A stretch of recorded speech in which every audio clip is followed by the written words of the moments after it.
PM Palem police station పరిధిలో భర్తను కిరాయి హంతకుల చేత హత్య చేయించిన ఉదంతం బయటపడింది. అసలు ఈ కేసును పోలీసులు ఎలా ఛేదించారు? ఎందుకంటే 40 రోజుల పాటు కేసుకు సంబంధించిన వివరాలు బయటపడలేదు. కానీ పోలీసులు చాకచక్యంగా ఈ కేసుని ఛేదించి 4 హంతకుల్ని జైలుకి పంపించినటువంటి పరిస్థితి అయితే ఉంది. ప్రస్తుతం మనతో ఏసీపీ అప్పలరాజు గారు ఉన్నారు. సార్, అసలు ఈ కేసుకు సంబంధించి ఎలా అంటే దీన్ని బయటికి తీసుకురావడం 40 రోజుల తర్వాత అసలు బాడీ ట్రేస్ అయ్యే ఛాన్సే లేదు. కానీ అమ్మాయి ముందు నుంచే మాయి చేస్తూ పోలీస్ కంప్లైంట్ కూడా చాలా డిఫరెంట్గా ఇచ్చినటువంటి పొజిషన్.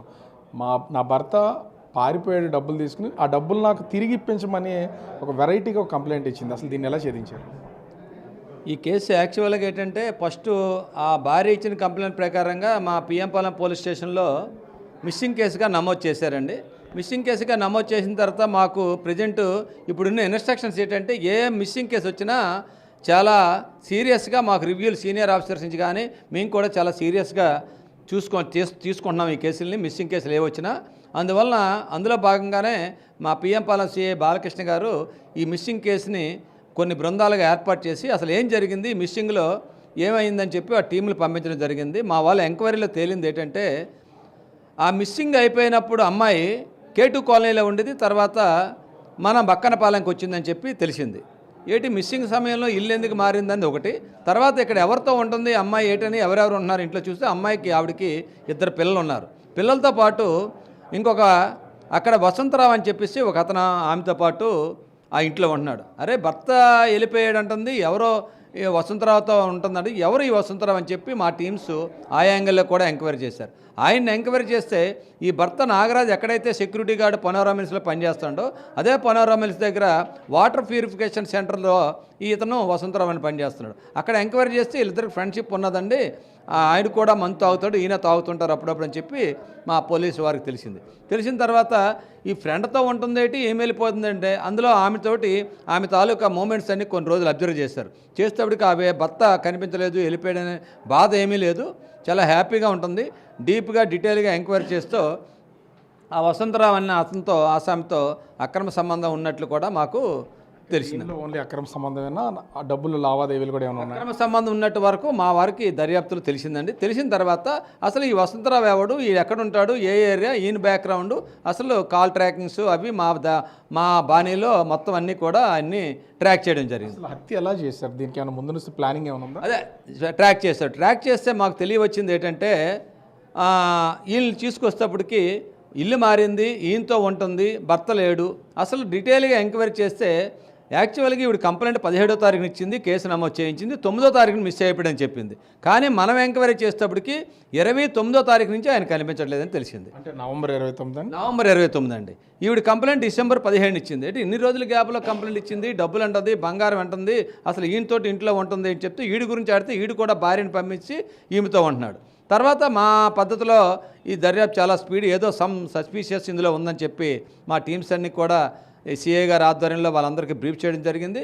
ఆ యాంగిల్లో చాలా చక్కగా నీట్గా ప్లాన్ల ప్రకారంగా స్పీడ్గా దర్యాప్తుని స్పీడప్ చేశారు. అంటే దీని వెనక సుపారీ గ్యాంగ్ ఏమైనా ఉందా? సుపారీ ఇచ్చారా? అదే ఆ స్పీడప్ చేసే క్రమంలో అసలు ఎవడు ఈ వసంతరావు, ఏం జరిగిందండి అని తీస్తే అప్పుడు వీళ్ళ లొకేషన్లు అన్నీ తీసుకొస్తే 29వ తారీఖున ఆ కంచరపాలెం నుంచి ఈ వసంతరావు ఫ్రెండ్ అని పిలిపించడం, వాళ్ళందరూ రావడం, ఒక బైక్తో రావడం వచ్చినట్టు వీళ్ళ లొకేషన్ల ద్వారా తెలిసింది. అప్పుడు మన పోలీస్ పద్ధతిలో వాళ్ళందరినీ తీసుకొచ్చి మా ఇంట్రాగేషన్ చేయడం జరిగింది. ఇంట్రాగేషన్ చేసిన తర్వాత అసలు మీరు ఎవరు, దేనికి వచ్చావని ఈ వసంతరావుని ఆవిడ్ని పట్టుకొని ఇంట్రాగేషన్ చేస్తే అసలు విషయాలు బయటపడిన తర్వాత ఈ సుపారీ ఇచ్చి కంచరపాలెంలో ఉండే ఆయన బాలకృష్ణ అనే ఒక అతనికి పెయింట్లు వేసుకుంటాడు అతను, అలాగే మహేష్ ఎలియాస్ పండు అంటారు, అతను ఈ మెకానిక్ పని చేసుకుంటాడు. వీళ్ళిద్దరిని ఒక 50,000 సుపారీ ఇచ్చి తీసుకొని వచ్చి వీడికి మందు తాగించి నాగరాజు ఎవరు ఈ రమ్య తాలూకు భర్త నాగరాజుకి బాగా ఫుల్గా మద్యం సాగించి ఒక ప్రైవేటు లాడ్జిలో ఉంచి అక్కడ థ్రోట్లింగ్ చేసి, అంటే మెడ నొక్కేసి తలగాడేసి ఊపిరాడకుండా చేసి మధ్య మత్తులో ఉన్న అతన్ని చంపేసి అక్కడి నుంచి బైక్ మీద తీసుకెళ్ళి ఆ హోటల్లో ఉండి అతను అడుగుతున్నారు, ఆమె ఓల్డ్ లేడీ ఉండి ఏమండి ఆయన అలా పడిపోతున్నాడంటే లేదమ్మా కొద్దిగా ఎక్కువ మంది తాగేశాడు, హాస్పిటల్ తీసుకెళ్తామని చెప్పి బండిలో ఎక్కించుకొని తీసుకెళ్ళి మన తిమ్మాపురం వెళ్ళే తోవలో ఫారెస్ట్ ఏరియాలో బుషెస్లో గొయ్యిలాగా ఉంటుంది, అక్కడ తీసుకొని వెళ్ళి పడేశారు. అంటే ఈ డబ్బులు ఎవరు ఇచ్చారు అసలు? 50,000 రూపాయలు కూడా? 50,000 వసంతరావు, ఒక 25,000 వరకు. వీళ్ళంతా యాక్చువల్గా వసంతరావుకి ఈ రమ్యకి ఉండే అక్రమ ఇది సంబంధం వల్ల ఈడు ఎలాగైనా భర్త అడ్డుగా ఉన్నాడని ఈయన్ని ఎలాగైనా ఎలిమినేట్ చేయాలనే ప్లాన్తో కొన్ని రోజుల నుంచి పథకం వేసుకొని వసంతరావుకు సంబంధించిన ఇద్దరు ఫ్రెండ్స్ని తీసుకొని వచ్చి వాళ్ళిద్దరికీ ఈమె ఒక 25,000 ఆయన ఒక 25,000 బై క్యాష్ ఇచ్చారు. క్యాష్ ఇచ్చిన తర్వాత ఆ డబ్బులకి వాళ్ళతోటి మందు తాగించి వాళ్ళిద్దరితోటి ఈయన వసంతరావు దగ్గరుండి ఈమె డైరెక్షన్లో మొత్తం నలుగురు కలిపి ప్లాన్ చేసుకొని మర్డర్ చేయించారు. మృతదేహాన్ని గుర్తించడానికి సీన్ రీకన్స్ట్రక్షన్ ఏమైనా చేశారా, అసలు ఎలా? వీళ్ళందరినీ పట్టుకున్న తర్వాత బాడీ ఎక్కడ వేశారని చెప్పేసి అది కూడా కొంత ఏరియాలో నా బుషెస్లో వేసేసారు వాళ్ళు. ఆ వేసిన తర్వాత మా టీమ్స్ అన్ని కూడా ఒక 2 days వరకు గాలింపులు చేపట్టిన తర్వాత గొయ్యిలాగా ఉంది. గొయ్యిల దగ్గర ఉండేటప్పటికి 40 days అయిపోయింది కాబట్టి బాగా బాడీ ఇదైపోయి మమ్మిఫికేషన్ స్టేజ్కి వచ్చి ఆ విధంగా ఉన్నదండి. అప్పుడు ఆ బట్టలని అన్నీ చూసేటప్పటికి ఈ ఫ్యామిలీ మెంబర్స్ నాలుగు పిలిపించాం, భర్త తాలూకా బంధువులని వాళ్ళందరూ కూడా పోల్చారండి.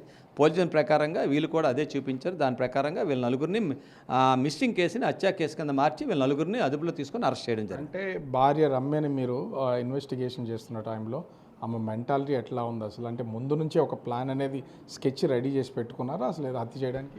ముందు నుంచే ప్లాన్ అండి. ఆ అమ్మాయిని ఇంట్రాగేట్ చేస్తే చెప్తుండే నన్ను చాలా వేధించేవాడు అండి, ఎక్కువ మంతు అవుతుండేవాడు, చాలా కొట్టేవాడు, ఒకసారి చేయి కూడా ఇరిసేసాడు అండి.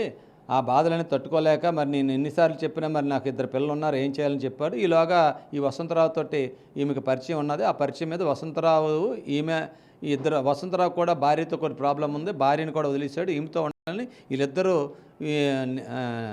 కలిసి జీవించాలని నిర్ణయించుకున్నారు. అది సక్సెస్ అవ్వాలంటే ఈ మధ్యలో ఉండి నాగరాజుని ఎలిమినేట్ చేయాలని చెప్పి వీళ్ళు అనుకున్నారు. దానిలో భాగంగా ఈ ప్లాన్ అంతా వేసుకొని డబ్బులు ఒక 50,000 సెట్ చేసి ఇద్దరు సుపారీ గ్యాంగ్ని తీసుకొని వచ్చి కంచరపాలెం నుంచి వాళ్ళకి 50,000 ఇచ్చి ఈ కార్యక్రమం అంతా చేపట్టారు.